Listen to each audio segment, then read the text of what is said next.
Ahora, sin más, vamos a empezar con, porque ya se nos está yendo el tiempo, vamos a empezar con las preguntas para el panel. La primera pregunta para agrometeorología. Para Jorge nos dicen cuál de los pronósticos que se leen en cuanto a corto y a largo plazo son los más, digamos, certeros. Jorgito. Sí, bueno, en cuanto a los pronósticos que nosotros tenemos en la página, bueno, todas son sitios, la verdad que son de renombre. El tema es que, bueno, tenemos el del Servicio Meteorológico Nacional, que es la entidad rectora de meteorología aquí en Argentina. Ellos hacen pronósticos, como vimos hace rato, hacen pronósticos que van desde diarios hasta trimestrales. No te sabría decir si es el más certero, esto es un pronóstico, por supuesto, o sea, no es nada que sea, a veces puede fallar, pero yo considero que es uno de los mejores sitios. Y también el del INTA tiene también tiene pronósticos a mediano plazo que son buenos. Ok, muchas gracias, Jorge. Ahora vamos a cambiar de bando, le vamos a hacer una pregunta ya que está ahí a la par, Carmina. Una de las preguntas es si la estación experimental hace ambientación de lotes y cómo lo realizan. Sí, en la estación se hace, en la sección sensores remotos, trabajamos utilizando varias capas que nos permiten hacer la ambientación de un lote. O sea, ambientar un lote no es solamente considerar, por ejemplo, una capa de biomasa como un NDVI, solamente en base a eso no se puede lograr una buena ambientación, sino que se trabajan con varias capas, entre ellas las capas de biomasa que se pueden obtener a partir de NDVI de varios años, o bien utilizando otros índices espectrales. También la capa de biomasa se puede obtener a partir de clasificaciones multiespectrales. También utilizamos mapas de rendimientos de cultivos, y esas capas se van cruzando con las capas de los elementos de terreno con respecto a la topografía. Es decir, también otro servicio que presta la estación experimental es la generación de curvas de nivel a partir de imágenes radar que nos permiten tener una aproximación a cuál es la realidad de esa topografía.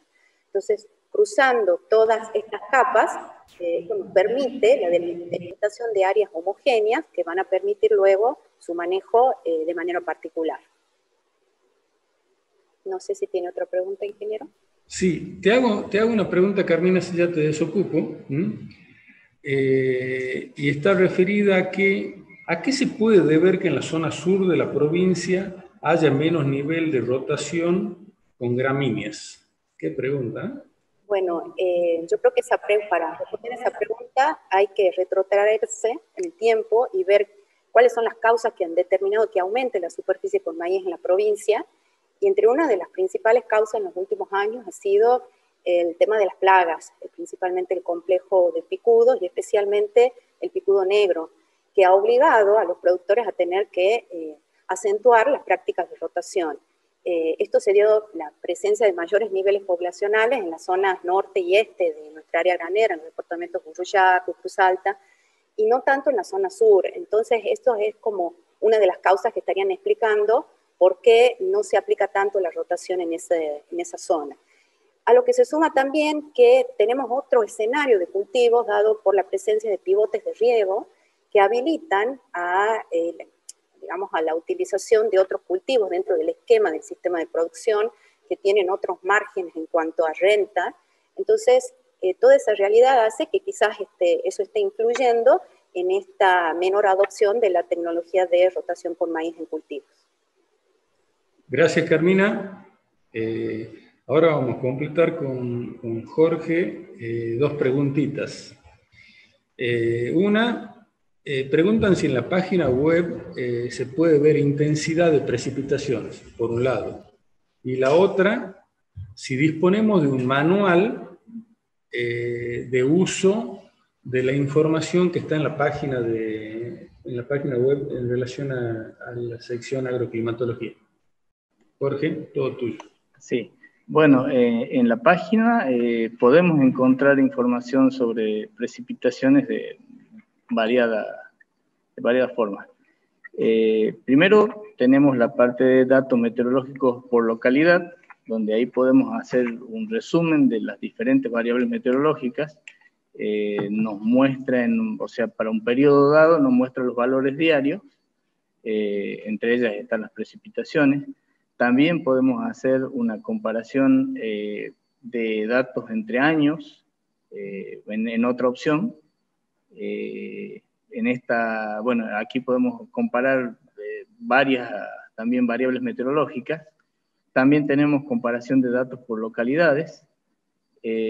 Tenemos la parte de mapas de precipitaciones de 24 horas, los mapas de precipitaciones máximas en 24 horas, que ahí sí veríamos la intensidad, podemos un periodo y en un mapa nos muestra el evento más importante en ese periodo. También podemos verlo mediante mapas de precipitaciones mensuales y precipitaciones por campaña. Pero si lo que necesitáramos ver, por ejemplo, sería una intensidad así un poco más detallada, podemos entrar en lo que es condiciones de aplicación para agroquímicos, que ahí elegir un día específico para cierta localidad y nos va a mostrar los datos cada 15 minutos.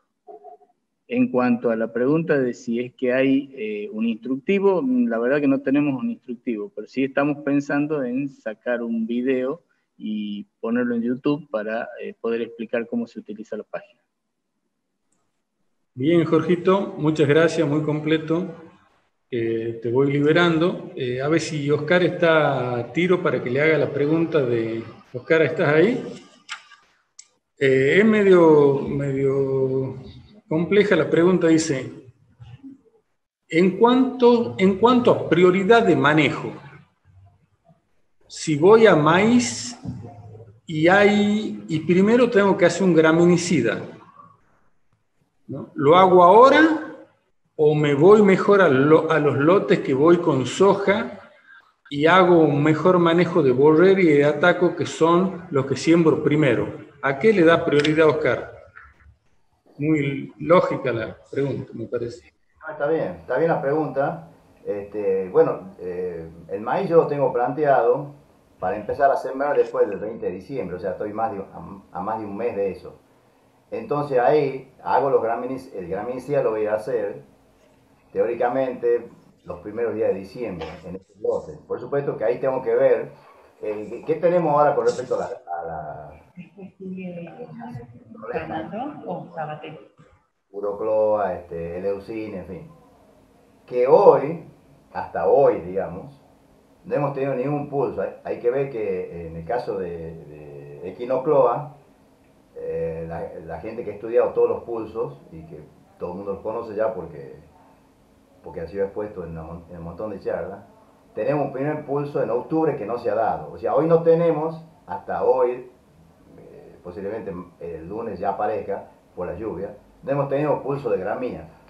¿Qué quiero decir con esto? Que las gramíneas van a empezar a aparecer y a tener una situación de aplicación a no más allá de 10 días. Antes yo le daría importancia a la borreira, a la eleucine, a borreira, a los cardos, a las malvas, a la Santa Lucía, porque voy a entrar con soja temprano. Haría ahí el control, dejaría un residual y me ocuparía del maíz. No hay que olvidarse que el graminicida puede hacerlo hasta 15 días, una cobertura de 15 días antes para hacer maíz después. Pero le daría importancia a la soja como principal arranque y después me ocuparía del maíz, y que no tengo la posibilidad de atacar los dos frentes juntos, que posiblemente no, porque a veces son muchos los problemas. Pero concretamente le doy prioridad a soja en ese caso. Bueno, meta, Oscar, clarita la pregunta, la respuesta, así que muchas gracias. Te voy liberando, quédate con nosotros, porque al final vamos a pedir que todos abran las cámaras, a ver si podemos hacer una foto, ¿eh? Seguimos con las preguntas. Tengo un par de preguntas para Fernando.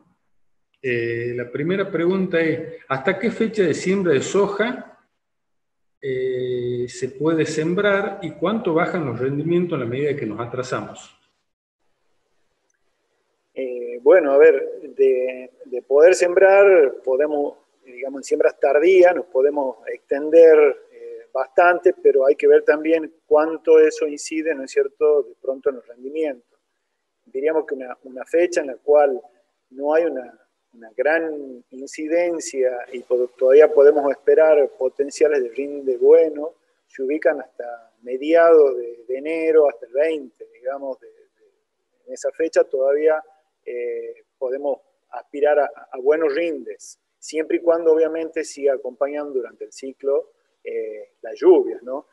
Pero sí en esos casos sería importante ajustar densidad, aumentando quizá un poco el número de plantas, no demasiado, y también pensar en hacer un acercamiento de surcos, o sea, estrechando los surcos, ¿no? Como para compensar también un poco la pérdida de estructura que van a tener las plantas en fechas tardías.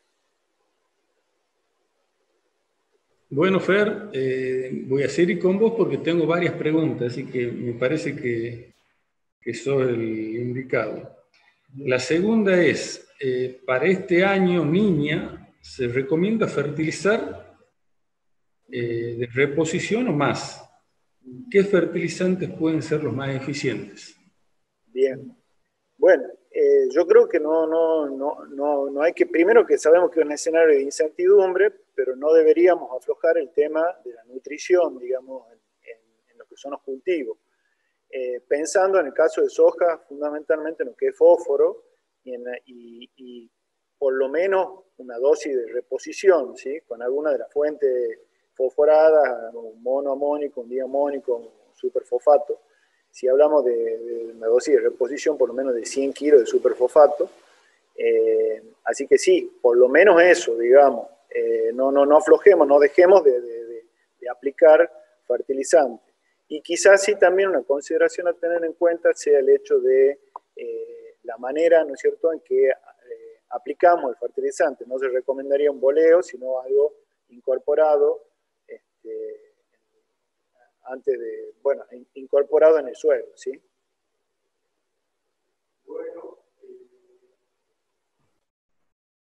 Bueno, Fer, muchas gracias. Te hago la última pregunta. En siembras tardías, segunda quincena de enero, ¿qué materiales, grupo de madurez y hábito de crecimiento, tendría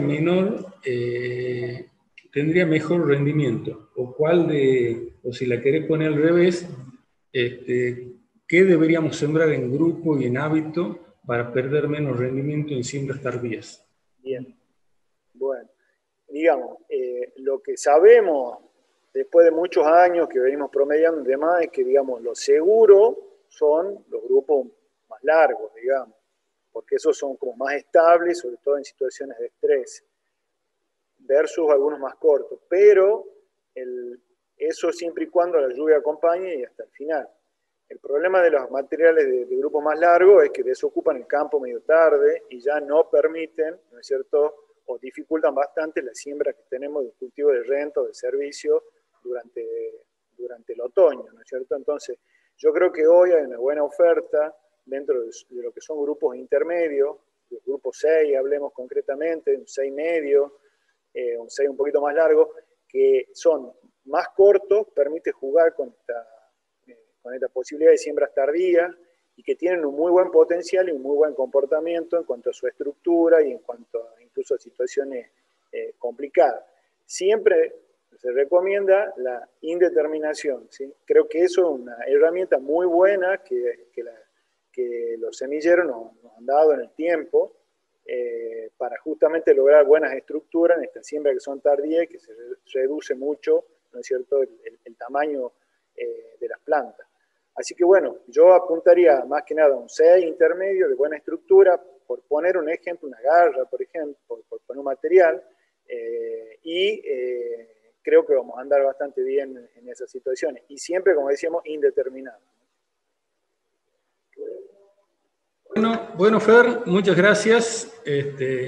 Ahora vamos a trasladarnos con las preguntas al ingeniero Gamboa. ¿Está en línea el ingeniero Gamboa o no?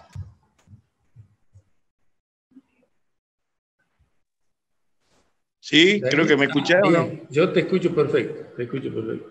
La primera pregunta perfecto. Es bastante amplia y está relacionada con el uso de trigo como cultivo de renta o el uso de cultivos de cobertura, de servicio en años que terminan seco. ¿Cuál es la posición? ¿Cómo lo ves? ¿Cuál es tu punto de vista con respecto a esto?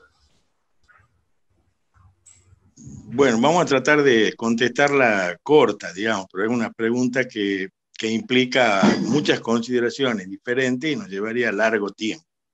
De todas maneras, creo que yo empezaría diciéndote que el trigo es una alternativa de un cultivo de servicio y a su vez de renta, y que de cierta manera, digamos, o sea, tenemos que considerar que puede servir para ambas cosas, tal es así que viene sirviendo para eso ya hace mucho tiempo en nuestro esquema. Pero en ese sentido tampoco descartaría la importancia del cultivo de servicio, sobre todo cuando tenemos condiciones mejores para la posibilidad de siembra. En general, sabemos que estamos en unos ambientes que son muy duros en cuanto a la implantación de los cultivos de servicio, entonces un poco como que tenemos un año por ahí muy bueno, un año regular y un año complicado. En ese sentido, el trigo ya estamos avesados en el manejo, avesados, digamos, en cómo manejarlo, y de alguna forma nos permitiría manejarnos con una, digamos, doble intención. Pero tampoco debemos dejar de lado que en años secos también se ha hecho uso mucho del centeno, por ejemplo, como cultivo alternativo, usándolo con una situación de agua limitada y con un cultivo que realmente hace una masa importante y materia seca importante, y sabemos que la materia seca en este tipo de cosas termina redundando en un mejor lote para lo que sería la soja en el verano. Entonces, de golpe, la pregunta es si se pueden usar, y también pensar en que en nuestras mismas evaluaciones ya hay gente que está trabajando en cultivos de trigo, utilizando genética que cierre más en los esquemas de producción en zonas marginales. ¿A qué me refiero? A encontrar trigo con estructura, con buen tamaño de planta, y en una de esas que nos permita también manejarnos a la mismo espaciamiento, o sea, al mismo arreglo espacial, con una capacidad de arranque mejor, y que eso nos daría la posibilidad de tener una mayor cantidad de materia seca, de materia verde. Entonces, bien. Bueno, la pregunta me parece muy buena, y la respuesta me gustaría tener tiempo suficiente para hacer una discusión, porque realmente admite este tipo de cosas, porque cada uno en su lugar seguramente tiene una experiencia, y sabemos que ambas son herramientas que se pueden usar y que hay que usarlas en el momento adecuado, nada más. Daniel, te hago dos preguntas en una, a pesar de que son separadas. Sí. La primera es, preguntan con qué humedad de perfil se puede empezar a sembrar el maíz. De todas maneras, que considera que primero hay que sembrar las hojas y que teóricamente el perfil debería llegar bien, pero esa es la pregunta. Sería, yo me quedaría tranquilo si llego a acumular 150 milímetros en los 2 metros. Si yo tuviera esa medida, me daría la posibilidad de poder sumar luego de la siembra unos 200 milímetros más, y eso me permitiría llegar a una posibilidad de rendimiento compensatorio. Esto está probado, esto está medido, y eso tiene que ver mucho con las probabilidades de que en un año seco, si yo me aguanto, digamos, y siembro con esa cantidad de agua almacenada, tengo más posibilidades de poder calzar lluvias y poder llegar al requerimiento de un buen periodo crítico y poder rendir bien. Eso está demostrado, eso tiene que ver con lo que hablamos al principio de esta vocación productiva de los lotes, ¿no? Sí, Daniel, y la última, cortita, es el tema del zinc. La gente está preocupada por el tema del zinc. El zinc, Nación en el sur del país está dando respuesta a los rendimientos. ¿Cómo lo ve acá? ¿Qué conoces? Bueno, un poco esto lo conozco por comentarios y momentos que hemos compartido, algunas presentaciones que ha hecho el doctor War, ¿no es cierto? Ya en algunos talleres de maíz en los cuales él participó, vaya mi saludo para él. hablamos un poco de manganeso y zinc y de azufre, ¿no es cierto? Que son realmente tres materiales, tres micros que están dando vuelta, digamos, y que sabemos que las deficiencias existen. Creo que uno de los un principal factor, digamos, esto más para suelo que para mí, pero digamos, que es saber si la deficiencia existe. La deficiencia está medida en algunos datos de ellos como que existen. Si existe la deficiencia, hay que empezar a tratar de enmendarla. Una de los datos, la gente de IARA tiene muchos datos, ¿no es cierto?, sobre ensayos y resultados, sobre todo en la zona de Córdoba, no tanto en la zona del norte. Tal es así que estamos con una propuesta de hacer junto con Gonzalo algunas pruebas este año ya, tratando de usar el zinc como cura semillas, que es donde realmente anda bastante bien, pero a su vez complementarlo con alguna aplicación foliar, y creo que sí, ayuda. Inclusive ellos muestran resultados de más de 1 tonelada de maíz de uso de zinc y no uso. Yo creo que tiene que formar parte es muy importante empezar a chequearlo y obviamente salvando los otros macronutrientes, nitrógeno, fósforo, que realmente son la base para que la interacción con ellos funcione bien. Bueno, Daniel, muchas gracias. Bueno, yo antes de despedirme, Marito, gracias por invitarme y un saludo a toda mi gente, que realmente yo estoy acá porque ellos siempre me olvido de poner la filmina, digamos, como dice el presidente, pero de alguna manera, digamos, quiero reconocerle a Fausto y a todo el equipo de los Changos del Galpón, como le decimos nosotros, que si no fuera por ellos yo seguramente no podría estar acá. Así que bueno, un abrazo a todos y muchas gracias. No te vayas porque queremos hacer una foto comunitaria. Sí. Ahora le toca el turno a Sebastián Sabaté, no sé si está en línea. Sebastián. Sí. Bien ahí, Sebastián. Tengo 2 preguntitas para vos, Sebastián. Una pregunta bien concreta, dice, si hace un barbecho intermedio corto con imacetapir o imazapir y no llega a sembrar soja, ¿qué alternativa tengo? Ay, Sebastián. Bueno, es un poco lo que comentaba Lucas también recién. Es importante, ¿no?, tener en cuenta que las cosas pueden fallar y que si no vamos a soja, después nos queda el maíz, y si no vamos al maíz nos queda el poroto. Creo que en el caso de las imidazolinanas sí se está haciendo un uso generalizado, y esa es la principal limitante que tiene, es que ya cierra el lote para ciertas opciones. De todas formas, creo que también está teniendo de nuevo alguna penetración de algo que hace mucho nosotros estudiamos, que era el tema de los maíces IMI, con tolerancia a imidazolinona, es decir, son maíces que pueden germinar sin problema en suelos con arsenal o con pivot. Entonces esa es una opción. Después algo interesante que hicimos alguna experiencia el año pasado y que queremos seguir trabajando, hay en el mercado también sorgos IMI. Son los de Advanta, sí, claro, que se llaman higro.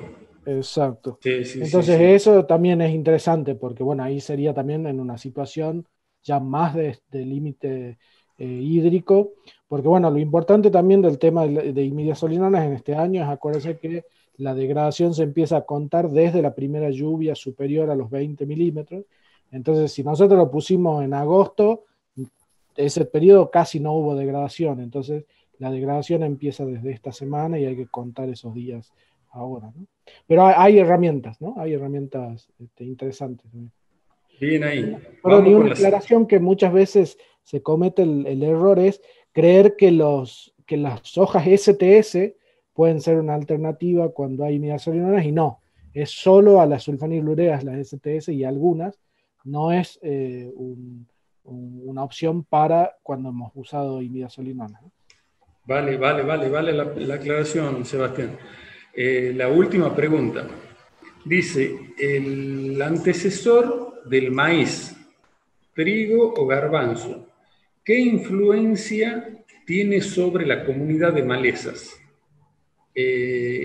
¿Favorecería de alguna manera alguna de estas especies? Bueno, la condición ideal por ahí es eso, ¿no? Tener un antecesor de un cultivo de invierno como como comentaba el ingeniero Richie, nos entrega un lote más limpio. Lo que sí yo creo que es importante tener en cuenta, que lo vemos en algunos años, es que quizás dentro de esos trigos o de esos garbanzos entregándose, ya empezó a desarrollarse borreria y hasta comelina. Y muchas veces queda cubierto por el rastrojo y nos da una sorpresa después. Así que hay que estar atento por ahí a esas situaciones más de los problemas que pueden causar las perennes saliendo de esos cultivos, que bueno, las anuales van a venir cuando haya condiciones de humedad. Si tuvo buena cobertura el cultivo, cosa que no va a ser este año, también retrasa un poco la germinación de gramíneas anuales, o sea que creo que en el sentido el mejor escenario, salvo por el tema de las perennes, que hay que estar atentos, ¿no? Sí, sí, además por el aporte de nitrógeno que nos puede estar dejando el garbanzo, ¿no? Claro. Bueno, Sebastián, te libero, no te vayas. Bueno, ya estamos al final de las preguntas. Vamos con una pregunta para Daniela. Me queda Daniela y Clarita, así que Daniela, la pregunta es si la estación dispone de algún análisis de costo de fertilización variable y de uso de WeedSeeker para esta campaña. No, todavía no. Estaba hablando con Mijero Moyano para ver este tema en función a los datos que tengan ellos de los resultados que tienen el uso de una u otra alternativa, para recién hacer el tema de los costos, que sería lo que nos faltaría ver los resultados. Así que eso, bueno, calculo que para el año que viene. Ok, y la segunda pregunta y última, dice, ¿qué precios aproximados, estimados, se esperan para los servicios de siembra y cosecha para esta campaña que se viene? Y en caso de que, y también preguntan, en siembras con fertilización, en el mismo momento, ¿cuál sería el valor? Bueno, todo esto es variable, esto depende de la superficie que se está negociando para el servicio. En el caso de la siembra que está más próxima, puede estar más cerca el valor que voy a decir, que puede estar alrededor de los $30 más menos $2. En el caso de agregarle la fertilización sería 35 más menos también $2. Y en el caso de la cosecha, bueno, eso ya está más lejos y estaría alrededor de los $50-55, pero todavía falta bastante. Ese valor hemos puesto nosotros. Esa sería la respuesta. Bueno, quedaría la Clarita, la ingeniera Speche. Hay una pregunta, se ve que quedó picando el tema del mungo. ¿Cuáles son las diferencias entre el poroto negro y el mungo? En varios aspectos, básicamente en la cuestión de tolerancias a sequía, estrés hídrico. Bueno, nosotros, de acuerdo a las evaluaciones que hemos realizado durante estos últimos años, siempre, bueno, llevamos los ensayos de ambos cultivos a las mismas localidades, y en el cultivo de poroto mungo hemos visto una respuesta quizás mejor que el Phaseolus frente a las altas temperaturas. Por eso es que al mungo se lo puede sembrar en enero, no hacía el poroto, y también tiene una tolerancia quizá al estrés hídrico mejor que el poroto común.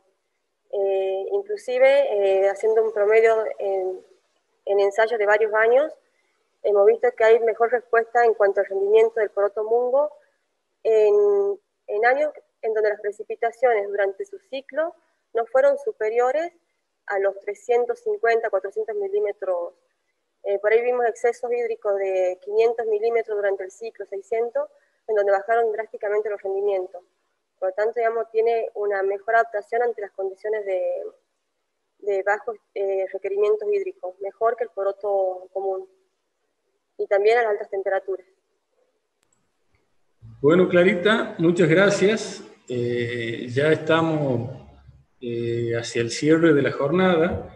Yo básicamente agradecerle las presentaciones de Oscar y de Luca, la verdad que fueron excelentes, y obviamente las presentaciones de los panelistas de la estación, ¿no es cierto? Me parece que se aportó una buena cantidad de información y de muy buena calidad que nos hacen a cada uno, ¿no es cierto?, repensar algunos esquemas que teníamos o no, para el bien de la campaña. Como cierre, me quedo con, creo que coincido con Oscar y con algunos de los expositores que no solo por esta campaña, sino en línea general en el norte del país es una constante que el agua nos hace sufrir, ¿no es cierto? Entonces todos los aspectos relacionados con el manejo eficiente del agua, para mí son clave, ¿no es cierto? Desde el antecesor, pasando por el barbecho, los buenos barbechos en tiempo y forma, el tema de la densidad, la elección del cultivar. Con respecto al tema de los precios, yo creo que se habla de que la soja va a tener la campaña que viene $330 la tonelada, ¿no? O sea, un muy buen número. O sea que si me preguntan a mí si invertiría en tecnología, yo sí invertiría en tecnología, en fertilización, en tecnología, porque con rindes intermedios obviamente se lo paga. Y si me preguntan si manejaría esquemas muy agresivos o un poco defensivos, yo me tiro un poco más a lo defensivo dentro de lo que habló Fernando, ¿no es cierto? Mixturar un poco ciclos intermedios con cortos. No soy de jugar, y menos en este año, a pleno. Por último, se ha hablado del tema de los márgenes brutos de cada uno de los cultivos.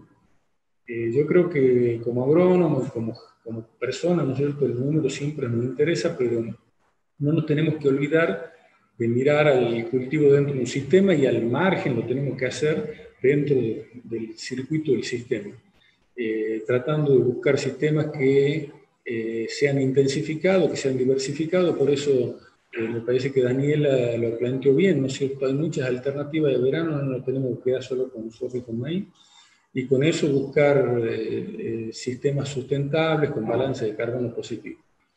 Dicho esto, y agradeciendo a todos los participantes,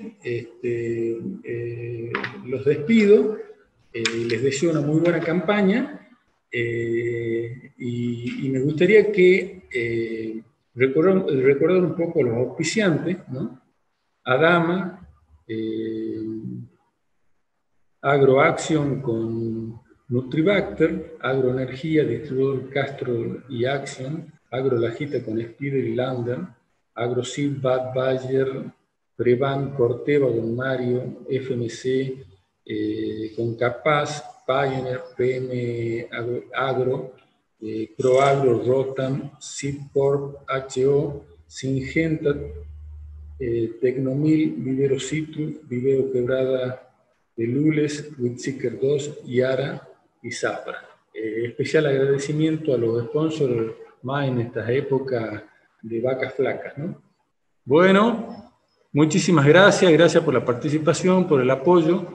Nos estamos viendo pronto. Hasta luego.